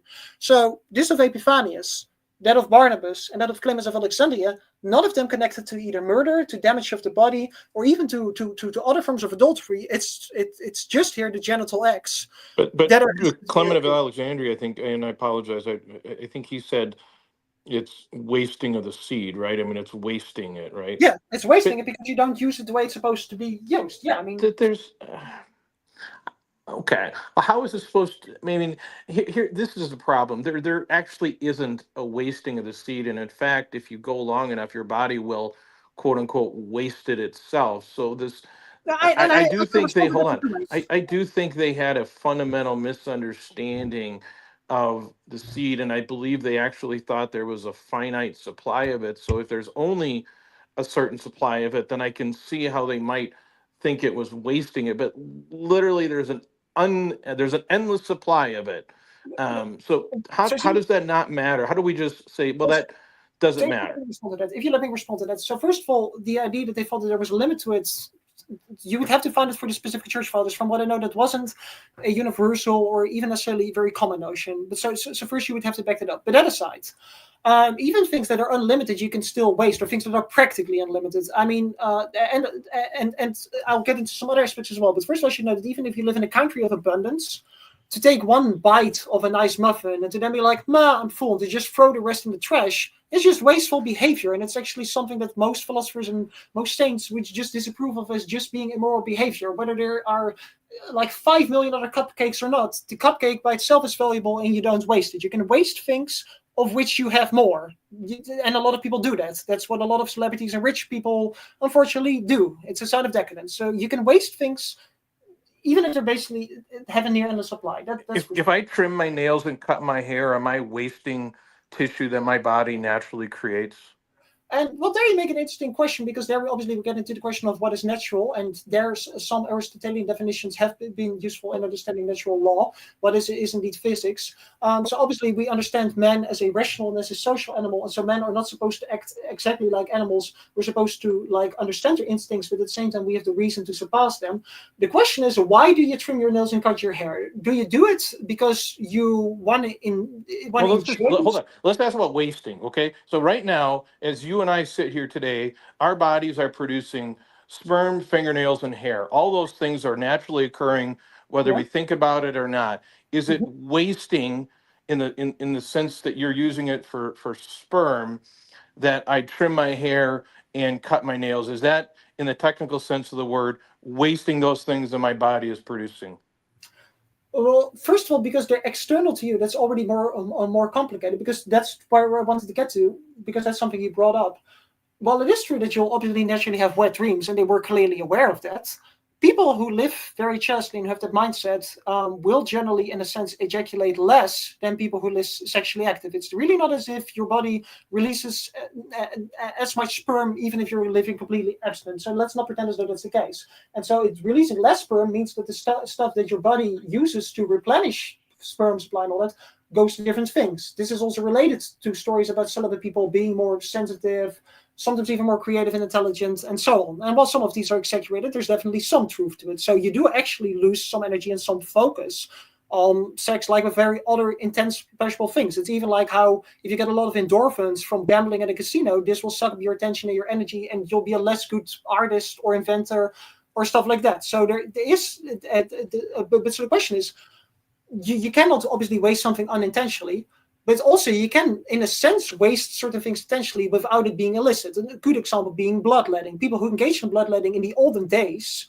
to ensure their health, they clearly wouldn't be guilty of a sin, right? And I can extend this. We don't believe that people who engage in, let's mention some other things. Nowadays, people who get life-saving surgery, who have tumors removed, they're not guilty of sin, I would assume. And people who would have part of their genitals removed because it has a deadly tumor, the Catholic Church would have always approved of that. I think we can agree. And also with removing a cancerous breast. Does this mean that we should logically therefore say that you can just modify the body at will? Because that's the important thing. According to traditional church understanding, and this is a general moral frame, you have natural processes, and we can intervene with these natural processes for either very grave reasons or because it's clearly in accordance with human nature, or with human rationality, but to intervene with natural processes to disturb them and to remove parts of our body or energy solely for the sake of carnal pleasure is basically consistently condemned as a sin in the early church. It's like the difference from when I take a purgative to throw up because I have an illness, or the bulimic stuff. Hold on, but okay, I think you're purposely avoiding the very simple issue at hand, which is fingernails, hair, and semen. Okay, we don't have to compare any of those things to having organs removed or bulimia. So, this is how I think. This is how I look at it. My body, your body, is producing, whether we think about it or not, semen, hair, and fingernails, and we, by technically speaking, trimming my hair, trimming my nails, expelling semen is wasting that. But at least with respect to hair and fingernails, there's a corresponding benefit that we receive, even if it's just the enjoyment of having nice looking fingernails or nice looking hair that permits that, right? So they're all wasting in the technical sense of the word, but there are things we obviously do for, pleasure reasons, right? And no one bats an eye about that. That's where I think when you say it's just wasting the seed. I will engage with this directly then. Fine. So if it would be possible for my body to, a lot of the time, reabsorb nails and hair and therefore give me more energy, if I don't trim them, if I don't do anything with it, part of it just gets reabsorbed, and I might occasionally shed them naturally, like some animals do with their feathers and all that. If that were to be possible, without it also involving any health hazards or practical limitations, which obviously very long hair and long nails obviously have had a lot of practical problems too. So we are used to trimming them also just in part for reasons just of basic functioning. And at most we've made that health thing an excessive thing, where obviously throughout the years we've associated being clean and healthy with being pretty. And so eventually taking proper care of yourself came to be focused on being pretty and being found pretty and not ugly, not gross by others. Those standards originally have a basis in the fact that they were healthy too. That's why we wash ourselves and all that. And that's why it's good to not have excessively long fingernails with dirt under them and with which you cut yourself, or to have long hair, which can be a hazard in a variety of professions. And that was the case even in ancient times. So there's a variety of very practical, basic things about avoiding infection, about avoiding cutting yourself. And so if there is health benefits to frequent ejaculation, such as reduced risk of prostate cancer, is that something we factor in when deciding whether it's fine to waste the seeds through masturbation? For the same reason you just talked about for hair and fingernails. Yes, that would be factored in, but I should obviously also already note, so that the equivalency obviously is not a full thing here. I should also note that obviously ejaculate sperm is different and is more valuable because of its role in creating life than nails and hair. And I don't think you're going to argue that sperm is equally as valuable. I mean, I don't think we've ever created life from that with our nails or with our hair. But so there's somewhat of an analogy there in the comparison. It's not a full one, but there's somewhat of an analogy in the comparison on the level of wasting bodily things here. But so part of the issue with sperm is that you're wasting something very important, something very valuable because of its connection to life. And that's obviously also connected to the fact that cultures that have normalized artificial contraception, that have normalized the wasting seed, tend to also be more approving of abortion, which is something we already saw in ancient times. Cultures that valued seed less valued what seed produced less. But with all that said, so yes, you can factor that one thing in. But I will say, with all of the celibate saints and with all of the popes and cardinals who managed to make it till about 90 or 85 or something, who didn't, I mean, Benedict XVI became 95 or 94, and he didn't die from prostate cancer. Pope Francis died at 88, not from prostate cancer. John Paul II did not die from prostate cancer. And you're obviously free to then do the thing of, oh, they all secretly were masturbating. But honestly, at that point, your stance becomes empirically falsifiable, because it's basically that, because any study about like prostate cancer in the celibate versus the non-celibate relies on self-reporting, unless the people who allegedly don't masturbate, the people who are celibate, unless we keep cameras on them 24/7, we base the fact that they're celibate on their self-reporting, obviously. And with that said, there you can indeed find some secular doctors here and there who will talk about the natural things of masturbation and all that. But honestly, the benefits of male masturbation to the health would be like the reputed benefits of drinking a glass of red wine. You know, not too much, but not too little. There's always been these debates about these tiny things that add a little bit, you know, to your life. You know, drinking enough milk, not drinking milk, vegan, no red meat instead. We always have these things about that would add these 2 to 3 years to your life if you're somewhere in your 80s. But I don't think it can be reasonably argued that it's self-evident and that it's consensus-based agreed upon and not pushed by some, you know, leftist sex therapist or something, that masturbation is as important to your basic functioning as not having nails with which you cut yourself, that you have dirt under, or hair that covers your face and makes it difficult to see things, and, you know, that can get entangled in all kinds of stuff. That would be very difficult to argue, only really with people who suffer from epididymal hypertension, which thankfully isn't too common, but is an annoying physical condition. It's generally indicative of broader problems. Only in those people who, by the way, to be clear to the audience, if you don't know what epididymal hypertension is, it's blue, you know what. Well, yeah, people who suffer from that and who suffer from great aches and other pelvic pains, they could reasonably, in that case, some people might want to make the argument. And you know what, I'm just going to bring up one personal thing because it only relies, it's only relevant to me. I've actually suffered from that condition in the past for a significant period of time. And I still decided that I wanted to adhere to Catholic teachings anyways, and I decided to deal with the underlying problems instead. So, and that's, I don't know if being a conservative Catholic helped me to focus on the underlying problems instead of temporarily treating symptoms. But it might have, and I'm glad to just focus on the underlying problems. But aside from that, aside from something like epididymal hypertension, you're free to try to make the argument that frequent ejaculation for men is as necessary as cutting your nails and your hair, and that basically that's living really chastely as conservative Catholic couples do, at least not a few of them. That is that is the same as having hair so long that it gets entangled and stuff, covers your face, and the nails that you cut yourself with. I would if you don't argue that, then yeah. I would bet you if we just assume for purposes of a hypothetical, if we assume for hypothetical purposes that the church did not say anything about whether masturbation was immoral, and you gave all of the men in the world the option, you could only do one of these things for the rest of your life: masturbate, cut your hair, cut your fingernails. I would bet you the vast majority of them would pick masturbation because it provides more benefits to the men than any of those other things. And maybe I'm wrong. It'd be, but so If I'm unfortunately, to that, because you make a very interesting point there. Depending on the culture, in our Western culture, you'd probably be right. But then again, this is the same culture where people smoked tobacco in large majorities for a long time. It's not because of the benefits, it's because of the pleasure. If you basically tell people you can either have something that is short and pleasurable, that releases nice endorphins for the rest of your life, or you can have proper health. Well, we know what people choose for. It's how you have alcoholic cultures. It's how you have cultures where getting way too drunk and dying from it way too early in a way that's irresponsible, how that gets normalized. And it's how, you had a lot of gay people doing it anyways when they were probably going to get AIDS. alcohol and tobacco actually do harm people. Ejaculation does not. No, and the comparison of alcohol and stuff here was to not cutting your nails and not doing your hair. The point is people will choose pleasure over health.